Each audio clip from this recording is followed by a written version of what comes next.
99% মহিলাগুলা দিদির সাথে আছে, দিদির সাথে ছিল, দিদির সাথে থাকবে।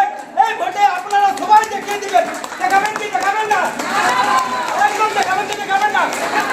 কাল থেকে প্রতিটা বুথে আপনারা এই যে বুথ ডিভাইড করে বুথে বুথে দিদির যে লক্ষ্মী ভান্ডার পেয়েছে, দিদির যে বেনিফিটগুলো পেয়েছে, সেগুলো আপনারা বুথে বুথে যাবেন কি যাবেন না? দিদিকে প্রতিটা বুথ জিতাবেন কি জিতাবেন না? প্রতিটা অঞ্চল জিতাবেন কি জিতাবেন না?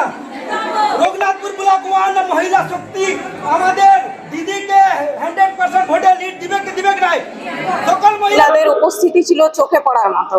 এখান থেকে প্রমাণিত হয় যে মাননীয় আমাদের মহিলাদের জন্য কি করেছেন, অনেক কিছু করেছেন মহিলাদের জন্য। উনি একমাত্র মহিলা মুখ্যমন্ত্রী। তারপরে আমাদের সবচেয়ে মানে আমাদের কাছে গর্বের এবং অহংকারে যে আমাদের মুখ্যমন্ত্রী একজন মহিলা।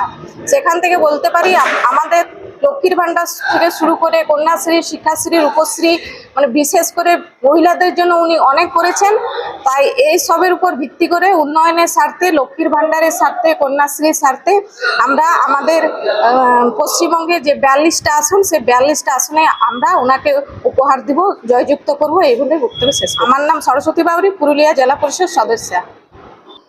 আমাদের আশা করার কিছু নাই। এখানে একদম যে আজকে মহিলাদের যে আবেগ, যে ভিড়টা দেখলাম, এটাতে ক্লিয়ার বোঝা গেল কি রঘুনাথপুর ব্লক 1 100% আমরা অরূপ চক্রবর্তীকে এখান থেকে লিড দিচ্ছি।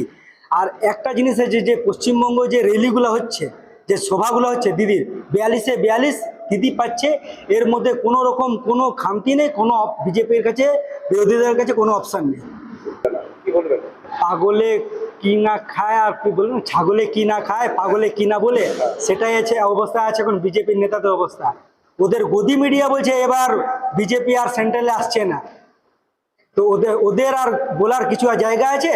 ও রাজ্যে ওরা এর আগে 21-এ বলেছিল বহুত কিছু, যে আমরা 272-এর মধ্যে 260টা পাবো, জমানত জব্দ হবে। জমানত জব্দ ওদের হয়ে গেলো, 3 অঙ্ক পার করতে পারলো না। তো ওদের কোথার আর কোনো ই নেই, ওরা সবাই পাগলা গেছে, সব নেতাগুলো পাগল হয়ে গেছে ওদের। আমাদের একটাই বলে, দিদি যে বলে সে করে দেখায়। ওই বিজেপির মতো ভাওতাবাজি নেই কি 15 লাখ 2 করোড় নকরি, যত রকমের ভাওতা, কালাধন রিটার্ন কিছু নাই। দিদি যে বলেছে 500 1000 করবো, করে দেখিয়ে দিয়েছে। রূপশ্রী, কন্যাশ্রী, সব রকমের সব কিছু করে দেখিয়ে দিয়েছে। যত রকমের বেনিফিটের জিনিসগুলো আছে জন্ম থেকে মৃত্যু পর্যন্ত সব রকমের দিদি করে দেখেছে। দিদিকে যেরকম সেন্ট্রাল হ্যাকেল করছে, যদি সেন্ট্রাল হ্যাকেল না করতো তো দিদি আরও কাজ হতো। 100 দিনের টাকা বন্ধ আমাদের আছে, দিদি নিজের 50 দিনে কর্মশ্রী চালু করে দিচ্ছে। ঘরের টাকা এবার দিদি দিবে। সব রকমের আমাদের বন্ধ করার পরেও দিদি এত কাজ করেছে। যদি সেন্ট্রাল আমাদের ন্যায্য পাওনাটা দিত, তো কাজ কাকে করে বলা যায়, সেটা আমাদের মাননীয় মুখ্যমন্ত্রী মমতা দিদি করে দেখিয়ে দিত।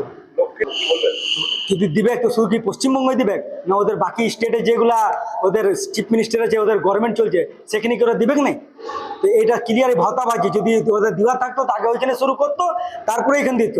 ওরা ভাবছে পশ্চিমবঙ্গকে বোকা বানাবো, পশ্চিমবঙ্গ দুনিয়া ভারতকে রাস্তা দেখায়। পশ্চিমবঙ্গ এত সোজা বোকা বানানো যাবে না, সেটাই ভোটে ওরা পশ্চিমবঙ্গের মানুষের ভোটিং হিসাবে বুঝে যাবে বিজেপির আসল ক্ষমতা। আমার নাম তুফান কুমার রায়, রঘুনাথপুর ব্লক আইএনটিটিউসির সভাপতি আছি।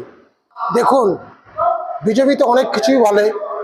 বিজেপি বলেছিল সবকা সাথ সবকা বিকাশ, কিন্তু আমরা দেখছি দিদি মনে করছে আমরা যে দিদি বলে সবকা সাথ সবকা বিকাশ।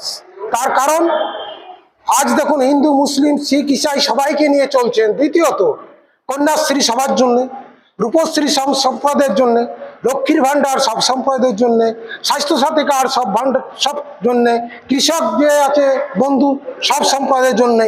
তাহলে আমরা পরিষ্কার বুঝতে পারছি দিদি জাতিবাদী না করে, হিন্দু, মুসলিম, শিখ, ইসাই না করে, দিদি একমাত্র আছেন পশ্চিমবাংলার মুখ্যমন্ত্রী যিনি সবকা সাথ সবকা বিকাশের চিন্তা ভাবনা করেন। আর এই যে ত্রিপুরার একজন মন্ত্রী সে বলে গেলেন, ওরা খালি মুখে ভাওতা বলেন, ত্রিপুরার অবস্থাটা দেখুন নাকি। আজ ত্রিপুরায় মহিলাদের, যাদের SC ST যারা মহিলা আছেন, দলিত সম্প্রদায়ের মহিলা, তাদেরকে রাস্তায় দৌড়াই লঙ্গা করে নিয়ে যাচ্ছে। তারা কি বলতে চাইছে এখানে? তারা ভাবে পশ্চিমবাংলার বুকে, পশ্চিমবাংলার জনগণ ত্রিপুরার ঘটনা পরিষ্কারভাবে দেখেছে। এইখান থেকে দিদিকে পশ্চিমবাংলার জনগণ 42-এ 42 দিবে, বিজেপি একটাও পাবে না। পশ্চিমবাংলার বিজেপিকে নিশ্চিহ্ন করে দেবে জনগণ, পশ্চিমবাংলার জনগণ। আমার পরিচয়, আমি পুরুলিয়া জেলা পরিষদ কর্মাধ্যক্ষ। আমার নাম মজিদ বাউরি। বর্তমান পরিস্থিতি 42-42 আমরা পাচ্ছি। যে যাই বলুক সরকার তৃণমূল কংগ্রেসই গঠন করবে বাংলায়। আমার পরিচয় ডি মনোজ কুমার, রঘুনাথপুর পঞ্চায়েত সমিতির জনস্বাস্থ্য কর্মী। বিবাহ হলো সামাজিক মেলবন্ধন, তবে সুপ্রিম কোর্টের নির্দেশিকা অনুযায়ী বর্তমানে আপনার বিবাহকে আইনি স্বীকৃতি দেওয়া অত্যন্ত আবশ্যক, আর যার জন্য প্রয়োজন ম্যারেজ রেজিস্ট্রেশন।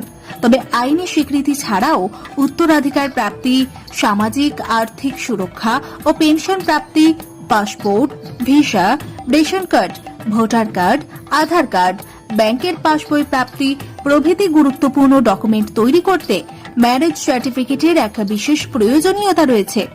তাই আর দেরি নয়, সামাজিক বিবাহের পাশাপাশি বিবাহ রেজিস্ট্রেশনের জন্য চলে আসুন বিবাহ রেজিস্ট্রেশন অফিসে।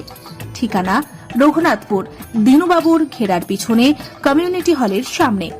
সোম থেকে শুক্র বেলা 11টা থেকে বিকেল 4টে পর্যন্ত ম্যারেজ রেজিস্ট্রেশন করা হয়। যোগাযোগের নম্বর 9635488286, এছাড়াও 700142677721।